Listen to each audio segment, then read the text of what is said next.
Merci, Laurent Laforgue. Bien que le sujet soit éminemment sérieux, j'ai envie de dérider les auditeurs de Radio Courtoisie en citant des échantillons du jargon de Monsieur Mérieux. Je dois d'ailleurs préciser aux auditeurs de Radio Courtoisie que les deux livres de Jean-Paul Rieucreux, L'école en désarroi et le dernier, Le Petit Mérieux recadré, sont drôles. Vous parlez, Jean-Paul Rieucreux, d'un sujet très sérieux, triste, mais on pourrait en pleurer d'ailleurs, mais on a plutôt tendance à rire, car vous avez beaucoup d'esprit, et je dois dire que votre tête de Turc Mérieux en prend pour son grade, vous le ridiculisez. Alors, je signale au passage que ce grand pédagogue fait des textes bourrés de fautes d'orthographe et de fautes de français, sans parler des anglicismes qui vont horrifier évidemment les auditeurs de Radio Courtoisie. Alors, voici des échantillons qui sont dans votre livre. Hein. Voilà ce que vous dites, Jean-Paul Rieucreux, à propos donc de monsieur Philippe Mérieux. Il y aurait quelques facilités à ironiser sans fin. Mais c'est ce que nous allons faire. Nous allons accepter cette facilité. Sur une terminologie qui nous promène des capacités méthodologiques, aux pauses, aux entretiens, aux conseils et au compagnonnage du même nom. Des procédures au processus, des invariants structurels, aux variables sujets, aux objectifs de repérage, de maîtrise et de transfert, respectivement connectés aux situations impositives collectives, interactives et individualisées. J'en passe, je renvoie à l'inénarrable glossaire qui accompagne le livre Apprendre oui mais comment, et qui nous fait cheminer de l'archétype mental aux indicateurs de surface, en passant par le conflit socio-cognitif, la décontextualisation, la métacognition, le prototype mental, la situation problème, la clôture productive, les consignes critères, les consignes procédures, les consignes structures. Ouf, c'est moi qui le dis. Hein. Attention, structure est au singulier, ainsi que la consigne but, l'objectif obstacle, qui n'a rien à voir avec l'obstacle objectif. Je ne sais pas si les auditeurs ont bien compris cette subtilité. L'objectif obstacle qui n'a rien à voir avec l'obstacle objectif. Le plus énigmatique de ces personnages est précisément l'énigme ainsi définie, savoir entrevu qui suscite le désir de son dévoilement. Et alors vous avez une autre...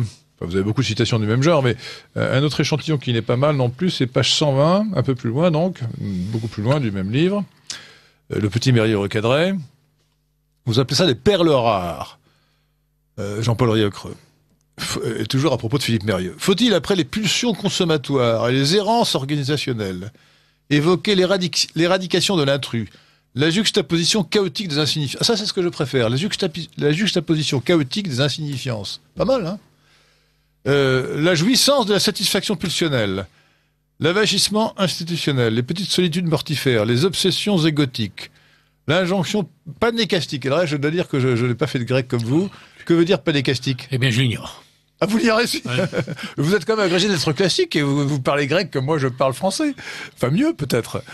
L'injonction panécastique, le fonctionnement mortifère de notre postmodernité, la virtualisation du monde, les verticalités, qu'elles soient fondatrices, démocratiques, bureaucratiques ou tronçonnées, la pédagogie bancaire, la pédagogie problématisatrice, et qui l'eût cru, la dépédagogisation. On passera sur le confort mortifère dans lequel M. Mérieux se voit installer notre école, de même que son projet de vectoriser le temps et celui de déboulonner le fatalisme. Alors déboulonner le fatalisme, encore, ça peut se défendre. Mais vectoriser le temps, qu'est-ce que ça veut dire? Alors écoutez, là, ce sont des mathématiques. Le vecteur est un être mathématique, professeur Laurent Laforgue. Que veut dire vectoriser le temps? Le temps est... Je ne le sais pas plus que vous. Vous voyez bien que ces expressions n'ont aucun sens à la... Ah non, attention. Moi, je soutiens que si, ça a un sens, mais ça a un sens banal. Car nous vivons dans la flèche du temps. Donc le temps est un vecteur par nature. Donc on ne peut pas vectoriser le temps, il est vectorisé par nature. Eh oui. Oui. Eh oui, honnêtement, je ne sais pas, je ne sais pas du tout ce qu'il veut dire. Là. Donc le professeur, il doit être professeur, en tout cas monsieur Philippe Mérieux, emploie un jargon qui est non seulement inintelligible pour le commun des mortels, mais qui est même inintelligible pour les éminents invités que je reçois, qui ne sont pas n'importe qui et qui ont un bagage intellectuel que je vous recommande, puisqu'il s'agit de Laurent Laforgue, mathématicien, lauréat de la médaille Fields, membre de l'Académie des sciences, et de Jean-Paul Rieucreux, ancien élève de l'École normale supérieure, comme de Laurent Laforgue d'ailleurs j'imagine aussi, voilà, agrégé de lettres classiques et inspecteur d'académie, ancien inspecteur d'académie. Je peux ajouter d'ailleurs, Jean-Paul Rieucreux, pour la bonne bouche, quelques autres expressions. Depuis quelques années, M. Mérieux est très préoccupé par ce qu'il appelle la métabolisation des pulsions archaïques, les coagulations d'élèves indifférenciés, Je crois qu'il désigne ainsi tout simplement les classes. Les classes scolaires sont des coagulations. Les cellules sans membrane ni métabolisme.